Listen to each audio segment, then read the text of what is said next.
ഞായറാഴ്ച കോട്ടകൽ പുത്തൂരിലെ പെട്രോൾ പമ്പിൽ വെച്ച് കാറിന് തീപിടിച്ചപ്പോൾ ഫയർ എക്സ്റ്റിംഗ്വിഷർ പ്രവർത്തിപ്പിച്ച് തീയണച്ച് വലിയ ദുരന്തം ഒഴിവാക്കിയ തൊഴിലാളികളെ മലപ്പുറം അഗ്നിരക്ഷാസേന ആദരിച്ചു. Station officer ഇ.കെ. അബ്ദുസലീം, ബീഹാർ സ്വദേശികളായ അനിൽ പൂർവിയ, ബബ്ലു, അലോക് എന്നീ ജീവനക്കാരെയാണ് പൊന്നാടയണിയിച്ചത്. ഞായറാഴ്ച വൈകിട്ട് 3:30 മണിയോടെയാണ് പെട്രോൾ അടിച്ചുകൊണ്ടിരുന്ന വാഹനത്തിന്റെ മുൻഭാഗത്ത് തീ പടർന്നത് ശ്രദ്ധയിൽപ്പെട്ടത്.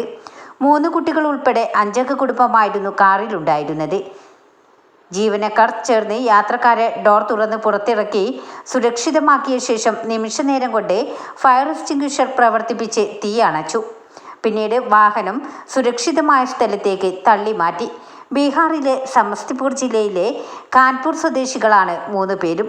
ഇവരെ കൂടാതെ ബീഹാർ സ്വദേശികളായ 6 പേർ കൂടി ഈ സ്ഥാപനത്തിൽ ജോലി ചെയ്യുന്നുണ്ട്. ജീവനക്കാർക്ക് അടിയന്തര ഘട്ടങ്ങളിൽ ചെയ്യേണ്ട കാര്യങ്ങളിൽ കൃത്യമായ പരിശീലനം നൽകുന്നുണ്ടെന്ന് കിംസ് പെട്രോളിയം മാനേജർ ഹരിദാസ് പറഞ്ഞു. Home guard K Balachandran Nair, civil defence post warden N Prasad എന്നിവർ സംസാരിച്ചു. ന്യൂസ് 10 മലപ്പുറം. വാർത്തകൾ നേരത്തെ അറിയാൻ ഫേസ്ബുക്ക് പേജ് ലൈക്ക് ചെയ്യൂ, ചാനൽ സബ്സ്ക്രൈബ് ചെയ്യൂ.